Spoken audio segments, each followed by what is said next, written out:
Bharatiya Janata party के आदमपुर से प्रत्याशी भव्य बिश्नोई ने आज अपना नामांकन दाखिल किया। भव्य बिश्नोई अपनी माता रेणुका बिश्नोई और पिता पूर्व सांसद कुलदीप बिश्नोई के साथ नामांकन भरने के लिए पहुंचे।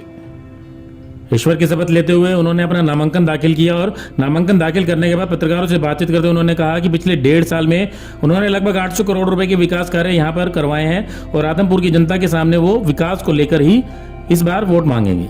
जो पिछले कई दशकों से आदमपुर में विकास करवाया जा रहा है और फिलहाल जो पिछले 1.5 साल में जो विकास कराया गया उसी के नाम पर वोट मांगा जाएगा। वहीं दूसरी तरफ भव्य बिश्नोई के पिता कुलदीप बिश्नोई ने कहा कि ये आदमपुर की जनता का सौभाग्य है कि उन्हें इतना पढ़ा लिखा हुआ प्रत्याशी मिला है और वो विधायक भी रहा है। एक युवा और पढ़ा लिखा प्रत्याशी होने की वजह से भव्य बिश्नोई आदमपुर के लिए काफी विकास कार्य कर रहा है और एक विजन लेकर आगे चल रहा है जिससे कि आदमपुर को आगे और भी विकसित किया जाएगा। उन्होंने कहा कि ये चुनाव एक तरफा है और भारतीय जनता पार्टी के प्रदेश चुनाव समिति में सदस्य होने के नाते कुलदीप बिश्नोई ने कहा कि आज रात तक या कल सुबह भारतीय जनता पार्टी के बाकी प्रत्याशियों की घोषणा कर दी जाएगी। नहीं, बड़ी खुशी है एक पिता होने के नाते भी और एक आदमपुर वासी होने के नाते भी और एक हरियाणा वासी होने के नाते भी कि भाई एक इतना सुलझा हुआ पढ़ा लिखा नौजवान आज एक बार पुनः जनता की सेवा के लिए हार्वर्ड तक की पढ़ाई छोड़ के आया है। तो ये मैं समझता हूँ कि हरियाणा प्रदेश का भविष्य उज्ज्वल है।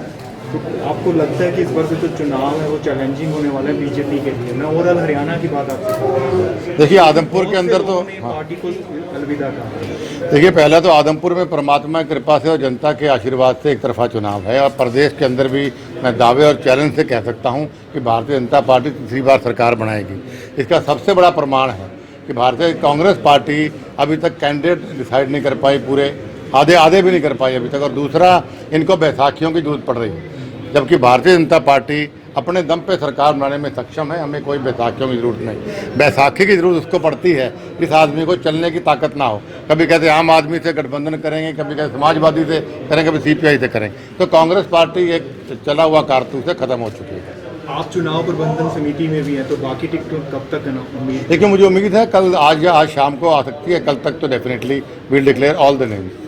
देखिए हमेशा की तरह आज भी मैंने माता पिता का आशीर्वाद लेते हुए, आदमपुर की मेरे जनता का आशीर्वाद लेते हुए, परमात्मा का आशीर्वाद लेते हुए नॉमिनेशन भरा है। और मैं अपना सौभाग्य समझता हूं कि मुझे आदमपुर की महान जनता को पहले भी सेवा करने का सौभाग्य प्राप्त हुआ और मुझे उम्मीद है कि भविष्य में भी मैं और भी मजबूती के साथ अपने लोगों की सेवा करूँगा। क्या मुद्दे अभी आपको लग रहे हैं कि आपके हमारे विश्वास के मुद्दे होंगे जो पिछले 56 सालों से चौधरी भजनाल परिवार और आदमपुर के लोगों का एक अटूट विश्वास रहा है, उसको मजबूती से आगे बढ़ाने का हम काम करेंगे।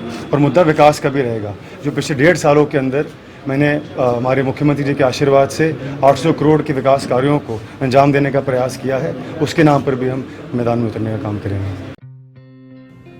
ब्यूरो रिपोर्ट, नई ताजा न्यूज, हिसार।